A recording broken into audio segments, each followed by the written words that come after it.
Felipe Melo, praticamente assim, uma hecatombe tiraria Felipe Melo hoje do Fluminense. Você vai entender tudo, saber tudo sobre isso aqui nesse vídeo. Além dessas questões, mais um setor esgotado para o jogo contra a Chapecoense. Outras informações também sobre o time que joga nesse domingo contra o Bahia. Estão falando de Felipe Melo e não sei o que. Isso é 2022, meu amigo. A gente tem que falar aqui. É de 2021 ainda. Tem desfalques para o jogo contra o Bahia e, é claro, além do jogo do Fluminense, você precisa torcer para quem nesse domingo e na segunda-feira? Tudo isso você vai ver aqui nesse giro de notícias.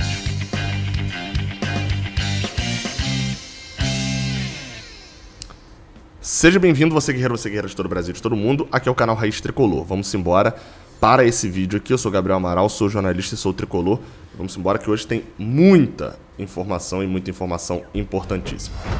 E a gente começa com mais um setor esgotado. O Fluminense anunciou neste sábado que o setor leste inferior esgotou também para o jogo contra a Chapecoense na quinta-feira. A última parcial anunciada pelo Fluminense foi de 25 mil ingressos. A gente sabe que o Fluminense só anuncia de 5 em 5 mil, né? Então, como esgotou o ingresso da leste inferior, a gente já imagina, agora só tem a oeste inferior aberta, imagina que já deva estar chegando próximo a 30 mil ingressos.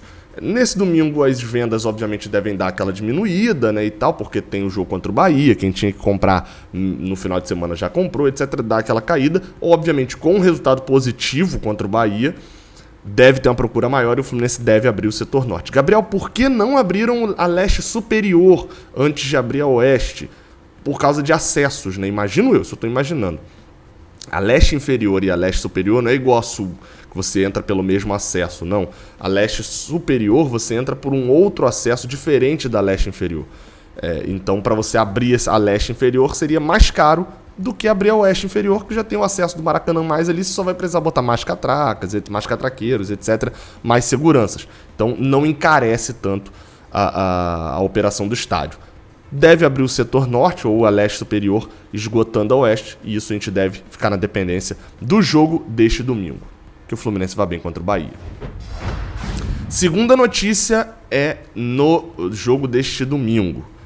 Vamos falar de Bahia e Fluminense, isso porque a informação do Thiago Lima, no GE. Globo, de que Marlon virou desfalque e Danilo Barcelos será titular contra o Bahia. Exatamente, Marlon não viajou com dores na coxa, mais um sucumbindo a essa reta final do Fluminense. No caso de Marlon, o problema dele é mais ele ter ficado parado boa parte do ano, né? Ele chega em maio, ali, ele volta do time da Turquia e só começa a jogar mesmo pelo Fluminense, se eu não estou enganado, em setembro ou outubro. Então, enfim, acabou sentindo dores agora nessa reta final, não viajou, preocupa inclusive para o jogo contra a Chapecoense.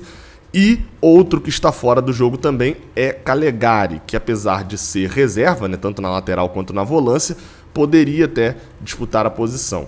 Com isso, obviamente na lateral esquerda, Danilo Barcelos é quem vai assumir para jogar ali por essa lateral, né, é o reserva imediato. Lembrando que, olha o problema aí, eu falava sobre suspensão, né? Se Marlon não puder jogar quinta-feira, essas dores progredirem, né, e acabarem se transformando numa lesão ou alguma coisa desse tipo, e Marlon não puder atuar, e Danilo Barcelos tomar um amarelo contra o Bahia, considerando que Egídio já foi, quem vai jogar na lateral esquerda? Porque assim, Marlon, lembrando, Marlon se tomar um amarelo tá fora, mas já estaria fora por lesão. Danilo Barcelos tá com 2 amarelos também, se tomar tá fora por suspensão. Egídio já não joga mais pelo Fluminense. A gente pode ter um probleminha grande aí, ainda bem que o problema seria contra a Chapecoense. Falando de time titular contra o Bahia, o Fluminense vai ter outros problemas, né? Além desses dois que eu já citei, David Braz, que está suspenso pelo 3º cartão amarelo, Martinelli e Nino, que são jogadores que estão fora já por lesão e não estarão aqui em Salvador para enfrentar o Bahia. E aí vem os erros de Marcão, a gente vai debater mais isso no pré-jogo deste domingo, né? Mas enfim, o Wellington deve ser mantido. Eu não sei em que momento que eu me perdi em que o Wellington começou a ser titular ao invés de Nonato. Começou a ser a primeira opção ao invés de Nonato e disputar a posição só com Calegari, né? Nonato virou reserva. Não vinha bem também não. A partida que ele faz, se eu não estou enganado, contra o Juventude é uma partida muito ruim. O Wellington, não é que o Wellington também venha péssimo, mas assim, né? Virou primeira opção mesmo, né? Enfim, a provável escalação do Fluminense é Marcos Felipe, Samuel Xavier, Lucas Claro, Manuel e Danilo Barcelos, André, Wellington, Iago, Luiz Henrique, Caio Paulista e Fred. Enfim, a gente não tem muitas notícias ainda sobre terem viajado jogadores de frente, né? Ou quem viajarão no lugar desses jogadores que não foram relacionados. No caso de Calegari não foi lesão, foi virose. Tá fora da partida por causa de virose, aí é mais fácil de recuperar de repente até a quinta-feira para poder jogar contra a Chape. Muitos desfalques e vamos embora para cima do Bahia, né? Bem, outra notícia agora falando de 2022, depois a gente volta ainda para 2021, é sobre Felipe Melo. Eu diria que quando as notícias surgem de várias fontes diferentes, assim, quando as notícias surgem de várias fontes diferentes, a gente já começa a saber de que daqui a segundos o Fluminense deve anunciar Felipe Melo. Vamos para a sequência cronológica de notícias sobre Felipe Melo e Fluminense, tá? Hoje à tarde, o jornalista Thiago Franklin, que cobre o Botafogo, né, na verdade, o TF, publicou sobre Felipe Melo e Fluminense. Basicamente, ele fez uma publicação lá no Twitter, que eu estou procurando aqui agora neste momento, achei aqui, ó. Palmeiras anunciou... porque ainda teve isso. Palmeiras anunciou hoje à tarde que não ficaria com o Felipe Melo. Então, ponto. Daqueles 3 destinos, Fluminense, Inter e Palmeiras, Palmeiras estava fora, não ficaria, fez um anúncio lá todo cheio de coisa, né? Bem, e aí o TF publicou: hoje, sábado, o caminho mais provável para o volante é o Fluminense. O Internacional, até o momento, não retornou a contraproposta feita pelo atleta. Isso às 4h36 da tarde ele botou. Bem, pouco depois, né, algum tempo depois, a gente começou a ver pipocar várias notícias. Notícias, por exemplo, do Rio Grande do Sul, vindas do Rio Grande do Sul, ali por volta de 7 horas, dizendo que a Rádio Bandeirantes do Rio Grande do Sul, falando que Felipe Melo já teria assinado um contrato com o Fluminense. A informação é do JB Filho, né, que é repórter da Band do Rio Grande do Sul. Ou seja, de que Felipe Melo já teria assinado com o Fluminense e de que não seria reforço do Internacional. Isso é bom lembrar, né? Por que o Rio Grande do Sul está falando disso? Porque ele poderia ir para o Inter. Isso às 7h10. Às 7h24, a gente viu uma notícia do Lucas Melo, que é repórter pelo portal Sport News Mundo, setorista do Internacional, falando que falou com o Eduardo Conassini, que é empresário de Felipe Melo, e ele negou que já tenha assinado com o Fluminense. Mas o Eduardo Conassini falou o seguinte, o empresário de Felipe Melo: ainda não assinamos, mas está quente, avançado. E aí sobre o Internacional, o que ele falou foi o seguinte: estou aguardando, existe essa possibilidade, enquanto não assinar, tudo pode acontecer. Eu vou falar já, tá? Mas André Hernan, um minutinho depois, o André Hernan do GE, da Globo, né? Faz transmissão pela Globo, mas também é do GE, enfim. Falou que Fluminense e Felipe Melo estão próximos do acerto. Ainda não houve assinatura, detalhes estão sendo resolvidos. E também informação lá do Rio Grande do Sul, do Alexandre Ernst, do Vozes do Gigante, um portal que cobre o Internacional, disse que Felipe Melo já está tudo certo e de que ele vai ser anunciado como contratação do Fluminense na segunda-feira, já nesta segunda-feira, com a presença, inclusive, da própria família dele. É isso. O fato do Fluminense... outra informação do Vozes do Gigante, de que o fato do Fluminense está praticamente garantido na Libertadores e o Inter ameaçado de não conseguir a classificação teria pesado na decisão de Felipe Melo. Dito isso tudo, e provavelmente o André Hernan até vai publicar uma matéria depois com mais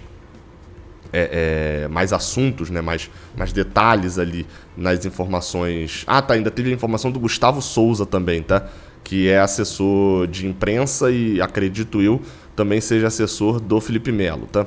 Ele disse que não assinou o contrato, mas as conversas estão evoluindo com o Fluminense.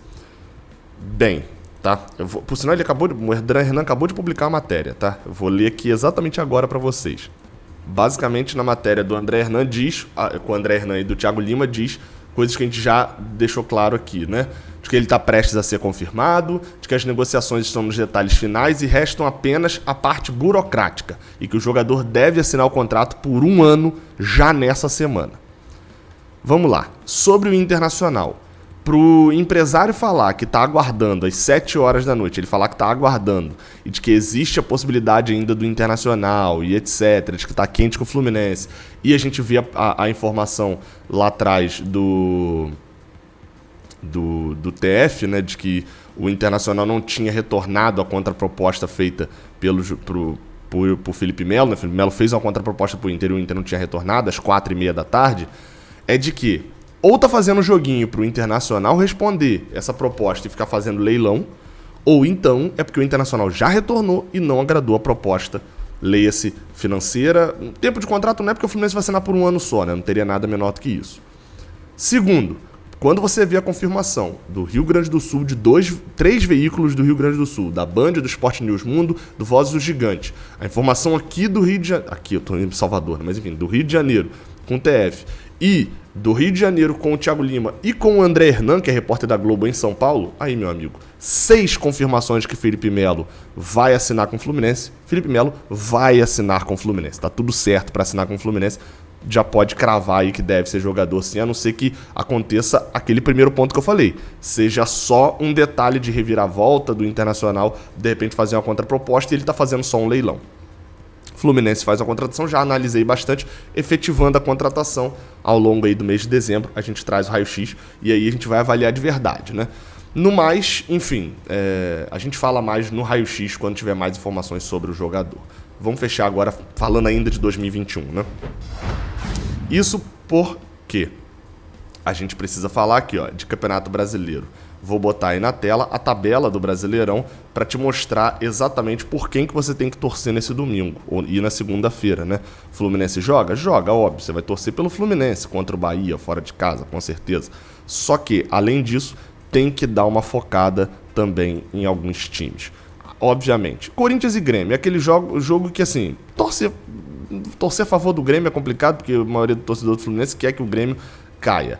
Como o Corinthians está muito à frente e tem uma tabela um pouco mais fácil, esse jogo é um jogo que você pode esquecer, mas assim, se o Corinthians não ganhar é bom pro Fluminense, tá? Mas focando mesmo, vitória do Atlético Mineiro, qualquer resultado contra o Red Bull Bragantino, lembrando, ó, o Bragantino é 6º e tá a 2 pontos do Fluminense, mas o Fluminense tem mais vitórias. Ou seja, o Bragantino nessas 2 últimas rodadas tem que fazer 2 pontos a menos que o Fluminense. O que é isso? Ou ele empatar uma vez e o Fluminense ganhar as 2, ou eles empatarem uma vez e perderem e o Fluminense ganhar um jogo, enfim, o Fluminense tem que fazer 2 pontos a menos. Então, neste caso, em relação ao Red Bull Bragantino, o melhor jogo para eles perderem ponto é justamente contra o Atlético Mineiro. Em casa, querendo festejar o título, fazer recorde de campanha em casa, enfim. Então, foca nesse jogo. Um empate já é ótimo para o Fluminense, mas uma vitória é melhor ainda. Por que o empate já é ótimo? Porque se a gente vencer o Bahia, a gente entra na última rodada na frente do Red Bull. A gente vai a 54, eles vão a 54 também, mas a gente vai ter mais vitória, vai ficar 15-13. Já entra na frente deles, é só a gente fazer o deverzinho de casa contra a Chapecoense. Outro jogo, Ceará e América. Esse daqui é só para aquele VDMzinho de uma derrota. O Fluminense perdeu aqui pro Bahia. Empatezinho nesse jogo. O empate nesse jogo com uma derrota do Fluminense deixa a situação do Fluminense um pouco mais tranquila em relação a Libertadores. Isso porque o empate nessa partida mantém o Fluminense na 7ª colocação e na última rodada ele ainda sim só depende dele, vai ser 7º, dependeria de vitórias do América Mineiro e do Ceará, ou do América Mineiro e do Internacional, enfim, para poder ser eliminado sem ganhar a Chapecoense. Então, empatezinho aqui nesse jogo, mas se um dos times tiver que ganhar, aí, enfim, escolhe um e torce. A última rodada, deixa eu ver aqui, a última rodada do América eu acho que é um pouco mais fácil, né? O América pega o São Paulo largadão em casa, enquanto o Ceará vai pegar o Palmeiras reservaço fora. Enfim, se tiver que alguém que ganhar aqui, pelo menos com a América ganhe, né? Mas vamos lá. E vamos fechar aqui com outro jogo que você tem que torcer, outros 2 jogos. Obviamente, torcer muito pro Cuiabá contra o Fortaleza. Gabriel, mas o Fortaleza já abriu 4 pontos da gente. Mas se o Cuiabá, desesperadíssimo, ganhar o Fortaleza vai ficar com uma vitória nossa a 1 ponto da gente. Só que o jogo do Fortaleza é um paradoxo. Por quê? Porque se o Cuiabá ganha, o Bahia, e a gente ganha também, o Bahia é praticamente rebaixado, né? O Bahia só poderia passar o Juventude, de repente, que ainda joga na segunda-feira contra o São Paulo. E aí, ou seja, se o Bahia tiver rebaixado, mesmo for rebaixado nesse final de semana, ele vai jogar muito morno contra o Fortaleza na última rodada. Só que se o Cuiabá perder, aí o Fortaleza, a gente não precisa que o Bahia jogue a Vera contra o Fortaleza. Enfim, paradoxo. Prefiro apostar que o Cuiabá vai vencer e o Bahia não vai cair. A gente ganha o Bahia não cai. Na última rodada ele joga uma Vera com o Fortaleza. E o último aqui é Atlético Goianiense. Gabriel, por quê? Torcer pro Atlético Goianiense perder. Gabriel, mas o Internacional tá aqui atrás. Mas se o Internacional entrar na última rodada a Vera, se ele ganhar o jogo e tiver, por exemplo, ainda chance de ir pra Libertadores e ele terá ganhando a partida, olha a última rodada quem que ele pega. Bragantino e Internacional. Então o Internacional entraria 100% a Vera no jogo, o que uma derrota talvez não fizesse. O ideal mesmo é que no mundo perfeito acontecendo, Ceará e América empatando, o Internacional empatar ou perder o seu jogo, porque ele não passaria mais o Fluminense, né? Perdendo ele não passa mesmo sem a gente perder. Ou seja, basicamente do jogo do Inter é o seguinte: ganhamos a partida, torce pro Inter, ele não passa mais a gente. Perdemos a partida pro Bahia no domingo, aí torce pro Atlético Goianiense para o Internacional não passar a gente mesmo. Enfim, tá aí a explicação, ó. Foco é esse: Atlético Mineiro, Fluminense, empate. O Inter se a gente ganhar, o Atlético se a gente perder. E Cuiabá. Esse é o gabarito aí do final de semana. Até a próxima, valeu.